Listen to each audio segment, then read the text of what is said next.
Certains disaient que c'était le nouveau Eden Hazard du Real Madrid, d'autres disaient que ça allait être donc l'un des flops les plus chers de l'histoire du club. Finalement, ça n'a pas été le cas puisque on a vu face à Manchester ce qu'il a fait. Kylian Mbappé, donc depuis qu'il a rejoint le Real Madrid, certes, il a eu des phases assez difficiles, mais maintenant ça commence vraiment à aller et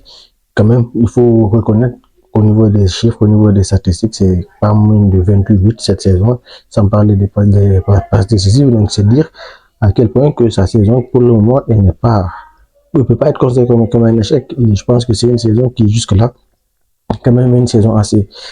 parce que puisqu'il n'a pas encore fini, c'est une saison assez prometteuse puisque la saison n'est pas encore finie. Ils ont certes perdu la Super Coupe d'Espagne face au Barcelone, mais c'est qui est sûr, ce jour-là aussi, il avait fait un excellent match. Et derrière aussi, il y a eu un Liga, ils ont à peu près donc le même nombre de points que le FC Barcelone, donc ils sont toujours en course. Et en Coupe d'Or, ils sont en demi-finale face à la Real Sociedad, donc là aussi, ils sont toujours en course. La Ligue des Champions, donc il y a eu cet excellent match qui a été fait donc, face à Manchester City, qui leur ramène encore plus davantage dans la course. Donc, finalement, c'est pas une si mauvaise saison que ça. Donc, pour Kylian Mbappé, pour sa saison, pour sa première saison au Real Madrid, c'est vrai que le début était assez mouvementé, assez donc compliqué pour lui, mais finalement, il a réussi donc à trouver, retrouver le rythme qu'il avait et à retrouver surtout sa place, puisqu'à un moment donné, on a vu le tâtonnement qu'il y a eu, que ce soit de sa part ou de la part du coach Carlo Ancelotti, qui à un moment donné ne savait pas où le mettre sur le terrain. Il a essayé donc à gauche, il a essayé, en tout cas, il a essayé à pas mal de postes offensifs pour enfin donc pouvoir trouver là où il allait être le mieux et finalement donc il va être dans l'axe et Vinicius va rester sur son couloir à gauche et je pense que ça lui va très très bien. Le fait d'être dans l'axe, ça va lui permettre de faire moins d'efforts défensifs, donc de garder toute sa vitesse pour les phases offensives et derrière aussi, ça va lui permettre de se créer beaucoup plus d'occasions puisque les courses qui sont en fait ici par Vinicius, Rodrigo, Bellingham, ça peut le bénéficier d'une certaine façon, donc il n'a pas trop à se tuer défensivement, mais offensivement, il a beaucoup gagné autour des joueurs qu'il a. Donc, il y a des joueurs les joueurs qui sont autour de lui, donc, peut beaucoup l'apporter.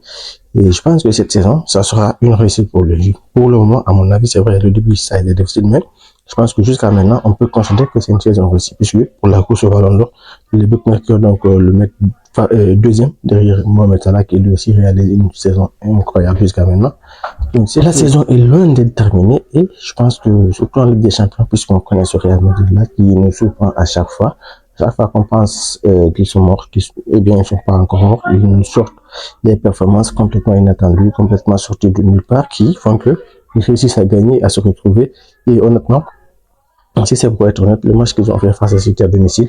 c'est un match qui m'a beaucoup effrayé parce que il faut le reconnaître quand même, c'était un match assez solide de leur part. Et je pensais qu'il y aurait eu des failles défensives. Je pensais que défensivement, qu'ils allaient être un peu déséquilibrés, mais finalement, et ben, ça n'a pas été le cas. Ils ont été organisés défensivement et offensivement aussi. Il y a eu ce triplé de Mbappé, mais c'était, en fait, le fruit de l'effort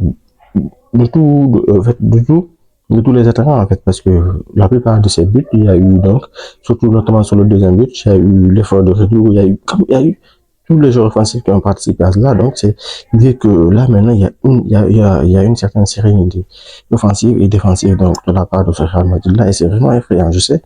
Ils vont peut-être affronter l'Atlético de Madrid, mais c'est qui est sûr, avec l'équipe qu'ils ont là, je pense qu'ils n'ont pas trop à avoir peur de l'Atlético de Madrid qui sont toujours quasiment donc battus en Ligue des Champions, que ce soit en finale ou en quart de finale ou demi-finale. Ils les ont rencontrés donc à plusieurs niveaux de la compétition. Là, ce sera beaucoup plus tôt en huitième, mais ce qui est sûr, je pense qu'ils vont pouvoir passer puisqu'ils ont une équipe assez solide et je pense qu'ils ont tous les atouts pour pouvoir passer. Surtout à ce moment de la saison-là, on sait que c'est le moment le plus décisif de la saison et à ce moment-là, ils ont déjà donc réussi à retrouver le rythme. Je pense que la suite va être très, très intéressante pour le Real Madrid et pour Kylian Mbappé, notamment, qui a rejoint, on sait, le Real Madrid pour essayer de pouvoir enfin avoir plus de visibilité pour gagner le Ballon d'Or. Je pense que là, il a toutes ses chances et s'il continue sur la lancée de ce qu'il a fait face à Manchester City, je pense que le Ballon d'Or, à la fin de la saison, s'il remporte la Ligue des Champions, je pense qu'il n'y aura pas de débat. Il n'y aura plus trop de choses à dire par rapport à cela.